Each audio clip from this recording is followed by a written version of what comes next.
너희 관용을 모든 사람에게 알게 하라. 주께서 가까우시니라. 아멘. 너희 관용을 모든 사람에게 알게 하라. 주께서 가까우시니라. 이 말씀은 이제 성도들이 어떻게 살아가야 할 것인가에 관한 신앙적 자세를 일깨우는 그런 당부를 사도 바울이 이렇게 빌립보 교회 성도들에게 편지로 써서 보내는 그런 대목 중에 한 일부입니다. 모든 관용을 모든 사람에게 알게 하라, 이렇게 말씀하는 거죠. 관용이란 무엇일까? 우리 한자말로 살펴보면 너그러울 관자에다가 용납할 용자거든요. 너그럽게 용서해주는 마음, 너그럽게 용서해주는 자세, 이렇게 이제 그 단어 자체를 해석할 수가 있습니다. 그런데 이제 이 관용이라고 하는 헬라어 원문 형용사는 에피에이케스라는 단어고, 명사로 말하면은 에피에이케이아라고 되어 있는데, 이게 상당히 어려운 단어인가 봐요. 헬라어 단어로. 그 영어 성경을 보면 이 해석이 참 다양해요. 예를 들면 이제 그 NIV라고 하는 단어에서는 젠틀이라고 번역을 했어요. 점잖다 이렇게도 하기도 하지만 이제 보통 온유하다, 부드럽다 이렇게 해석을 하죠. 또 킹 제임스 버전에서는 이것을 moderation이라고 해서 일종의 이제 적당한, 중용, 딱 알맞음, 뭐 이렇게 해석을 할 수 있는 단어로 번역을 했어요. 또 앰플리파이브라고 하는 바이블 성경이 제가 있어서 살펴보니까 거기서 좀 풀어쓰긴 했는데, unselfishness라고 해서 이기적이지 아니함, 이렇게 번역을 했어요. 또 RSV라고 해서 킹제임스 버전을 조금 번역을 좀 더 개정한 것인데, 거기서는 뭐라고 되어 있냐면 forbearance라고 해서 인내함, 이렇게 용납한다, 인내한다, 이렇게 번역했어요. 각각 다 달라요.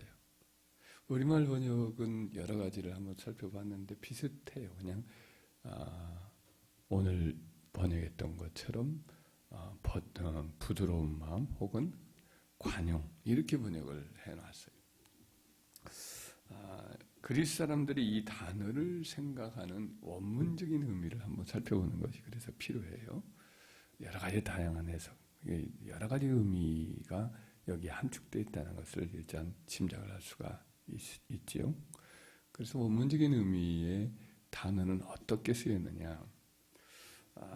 이제 어떤 일로 법정에서 싸워요. 그러면 법적으로 옳다라는 것을 끝까지 주장하게 되면 이런 과정 속에 원래 법이 추구하고 있는 어떤 이득이 있단 말이죠. 이걸 놓칠 수가 있어요. 그래서 그 법대로 하지 아니하고 이제 원만하게 타협하는 것을 그렇게 해결하도록 하는 것이 낫다. 그와 같은 법적인 막 그 시시비비를 아주 칼날같이 다루는 것보다는 서로의 어떤 사이의 관계를 원만하게 조정하는 이와 같은 것을 추구하는 자세, 이것이 이제 원래 그 에피에이케스라고 하는 관용이라고 하는 헬라어 원어의 의미다라는 거죠. 그래서 아까 말했던 그 킹 제임스 버전에서 moderation, 적당함, 어떤 중용, 적당한 어떤 중간의 어떤 타협점, 이것이라고 번역하는 것이 원래 이 원어적 의미에서는 맞는 단어죠. 그러니까 법적으로 마땅한 어떤 권리를 주장할 수가 있어요. 그러나 그걸 다 쓰지 아니함으로 혹은 손해를 좀 보더라도 적당하게 균형점을 찾아감으로 해를 서로 받지 아니하는 그런 중용의 태도, 이것을 가리키는 거죠. 이 단어가 성경에서는 이제 좀 원래 그 뜻을 좀 뛰어넘어서 부드러움이라든지 좀 인격적인 그런 성품과 관련해서 사용된 걸 보면 많은 단어와 같이 이런저런 단어와 같이 써요. 예를 들면 고린도후서 10장 1절에 보면 그리스도의 온유와 관용으로 너희를 대하노니, 온유라는 말하고 같이 쓰이죠.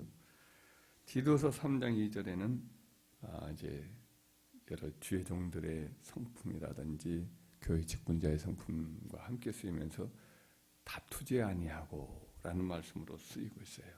다투지 아니하고. 또 집사의 직분에 관해서 디모데서에 보면은 거기서도 이제 관용한다 이런 단어가 쓰이는데, 이것도 이제 다투지 아니한다 또 이런 의미와 함께 쓰여 있어요. 야고보서 3장 2절에서는 위로부터 내려온 지혜에 관해서 얘기를 하면서 화평하고 관용하며 그리고 양순하다라는 단어가 쓰이고 같이 쓰이고, 또 베드로전서 2장 18절에는 선하다라는 단어와 함께 쓰여요. 그러니까 이 곁에서 쓰는 말이 비슷한 의미를 가진 단어들이란 말이죠.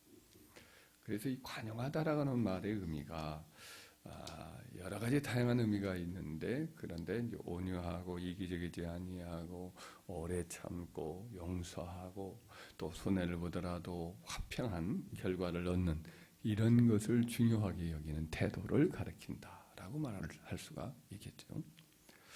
그러니까 생각해 보면 하나님이 이런 관용의 자세로 우리를 대하고 있으심이 분명합니다.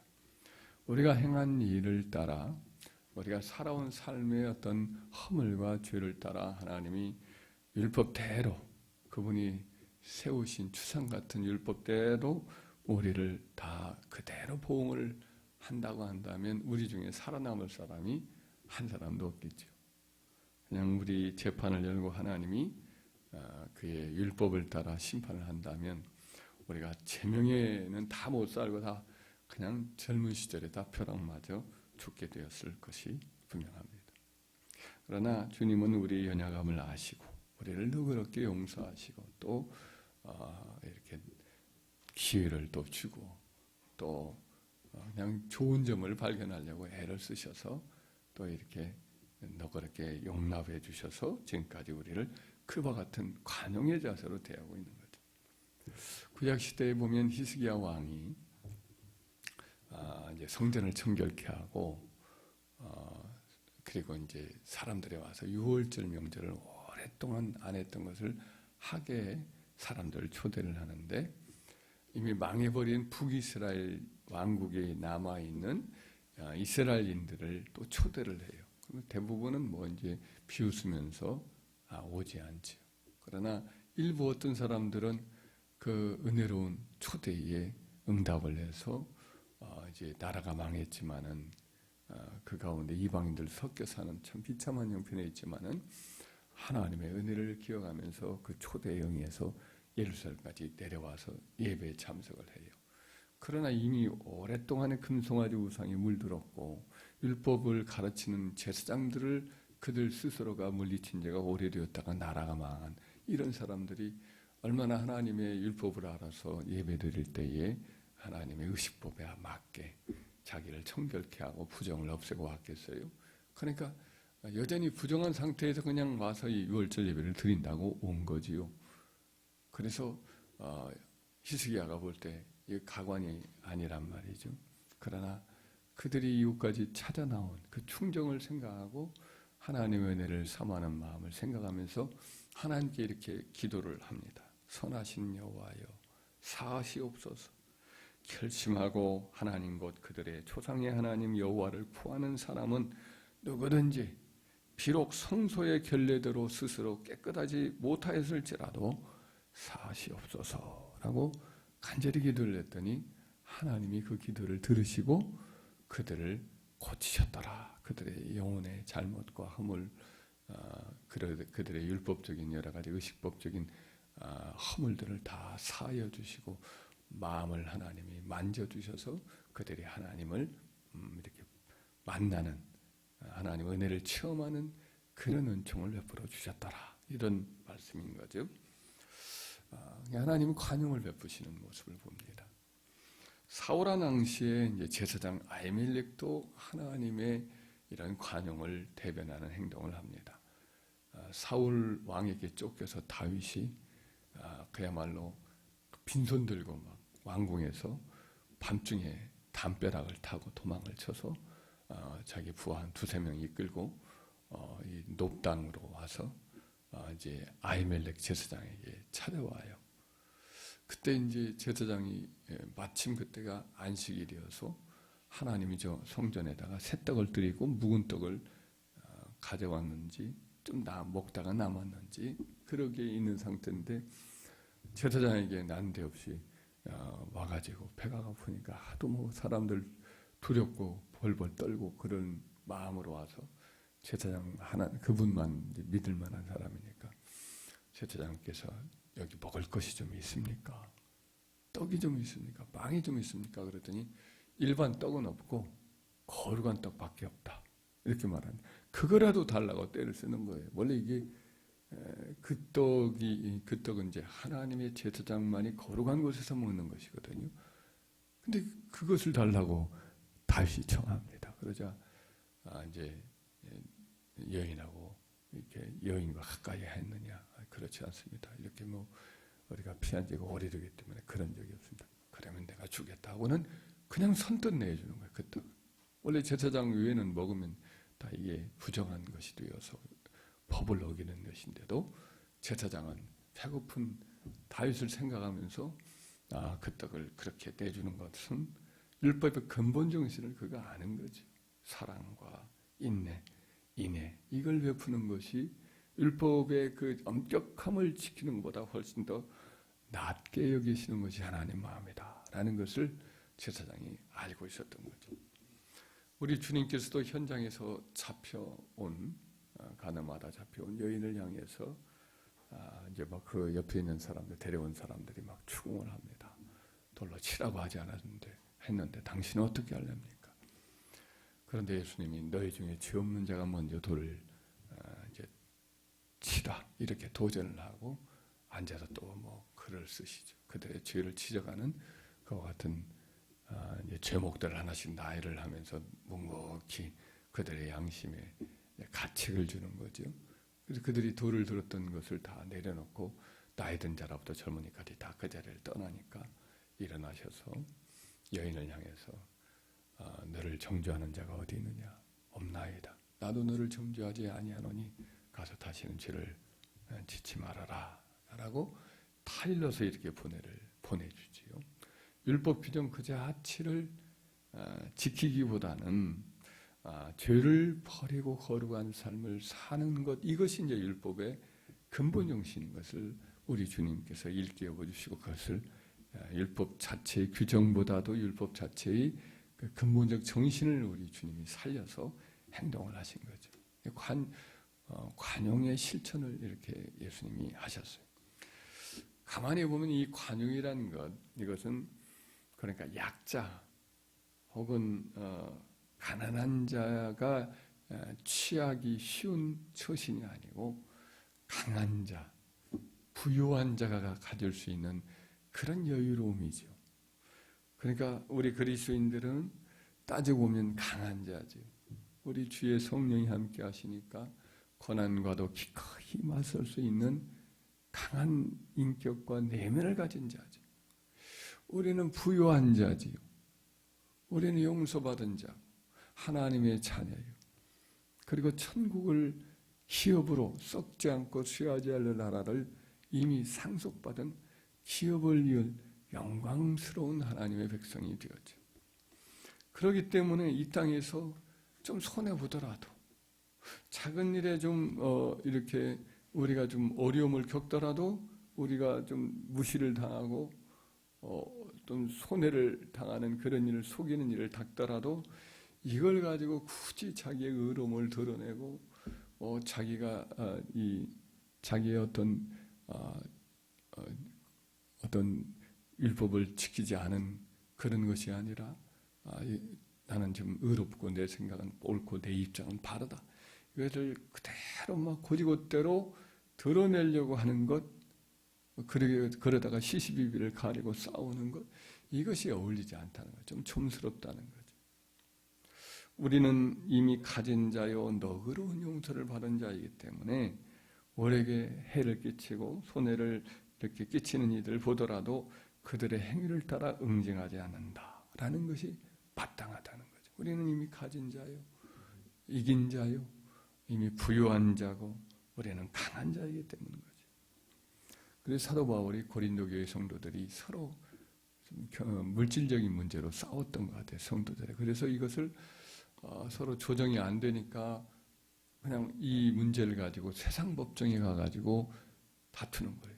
한 교회 다니면서 집사요, 장로요 이러면서 서로 막 거기서 저 사람 이렇게 거짓말을 하고 나를 속였고 이 약속을 지키지 않고 뭐 어떤 사람이라고 그러면서 이제 서로 세상 법정에서 싸운 거죠. 바울이 이 소식을 들으니까 너희 중에 이런 문제를 재판할 사람이 지혜로운 사람이 하나도 없느냐?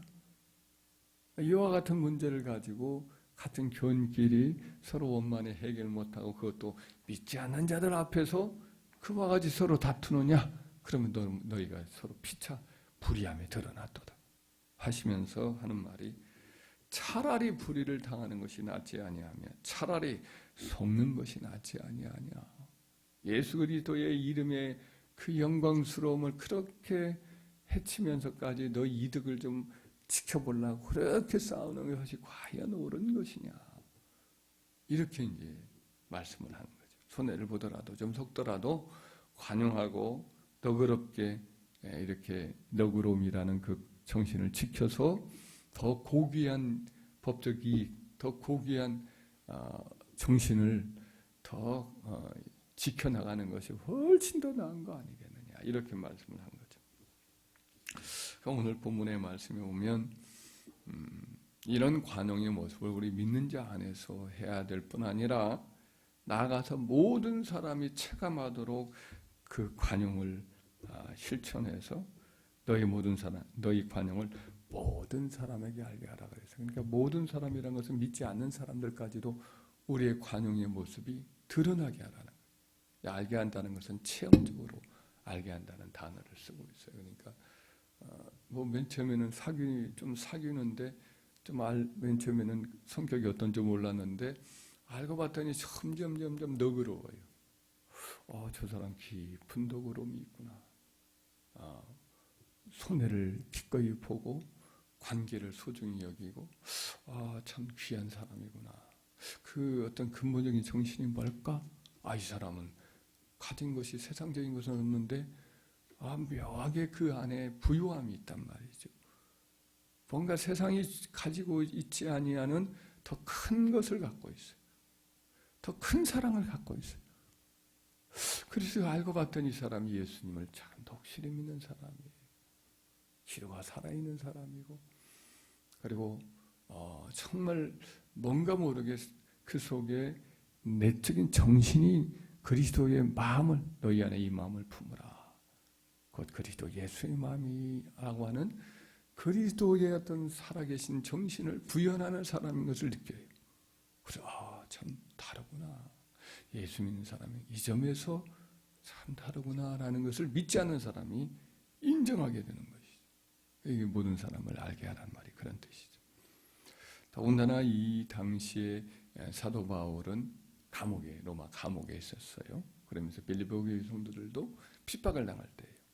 그런데 이제 이 관용을 모든 사람이 알게 하라는 것은 핍박하고 미워하는 사람들에게까지도 이러한 관용을 나타내게 하라. 이런 의미가 여기서 담겨 있습니다. 오늘 그리스도인들이 좀 이 관용의 정신이 이제 쇠퇴하고 있어요. 이제 그냥 유럽의 합리적인 정신 속에서도 톨레랑스라고 하는 단어가 있어요. 아까 말했던 포베어런스라고 비슷한 이제 관용하는, 용납하는 이런 정신이죠.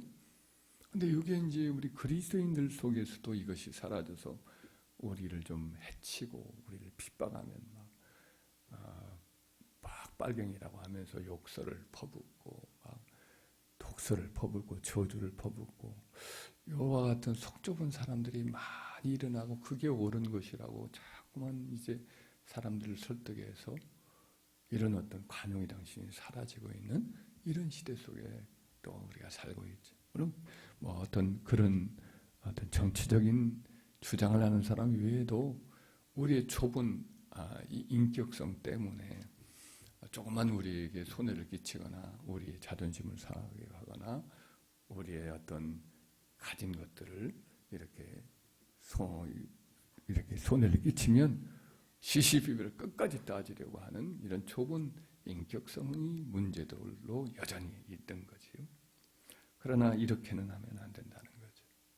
이렇게 우리는 이미 넉넉한 사랑을 받았고 용서를 받았고 이미 부유해서 바닷물이 조금 퍼준다고 해서 줄어드는 표시라도 나느냐고요. 그렇지 않다 이거죠. 그러니까 너그럽게 얼마든지 줄 수가 있고 베풀 수가 있고 좀 손해를 봐도 괜찮다라고 하는 거지요. 그렇게 관용으로 살아야 되는 거죠. 그 이유가 주께서 가깝다 그랬어요. 주께서 가까우시니라. 심판장에 주님이 곧 재림하신다. 혹은 우리 구체적인 삶의 현장에서도 주님이 가깝게 계시는 거예요. 지금 이렇게 시시비비를 따질 상황인데도 사실은 우리의 편이 되어주시는 주님이 곁에서 다 보고 계시면서 알고 계시고 긍휼히 여기고 계시니까 주님께 다 아뢰면 다 주님이 체휼해 주시면서 도와주시고 다 문제를 해결해 주시는 것이 우리의 모습이니까 두려워할 것도 없다는 거예요. 그리고 정령 이제 이것을 심판적인 입장에서 본다면 주님이 오셔서 심판하실 것이기 때문에 그때는 다 드러날 거니까 우리가 굳이 심판자의 자리에 내가 직접 심판하겠다고 할 필요도 없다는 거죠. 그래서 관용 대신에 보복 정신이 스며드는 이 시대에 우리들은 이 귀한 말씀을 꼭 붙들고 점점점 너그러워지고 더 이렇게 용납하고 또 축복해주고 또 이렇게 적절하게 진리가 아닌 마당에는 나머지 부분은 좀 너그럽게 상대방이 우리와 다른 의견을 갖고 있더라도 포용할 수 있는 그와 같은 정신을 우리가 갖기를 늘 힘쓰는 자가 될 때에 우리를 통해서 주의 영광이 나타나고 또 주님의 사랑이 나타나고 그래서 믿지 않는 자들까지도 우리를 통해서 주님께로 돌아오는 역사가 점점 더 많아지는 열매를 맺는 은혜가 있을 줄 믿습니다.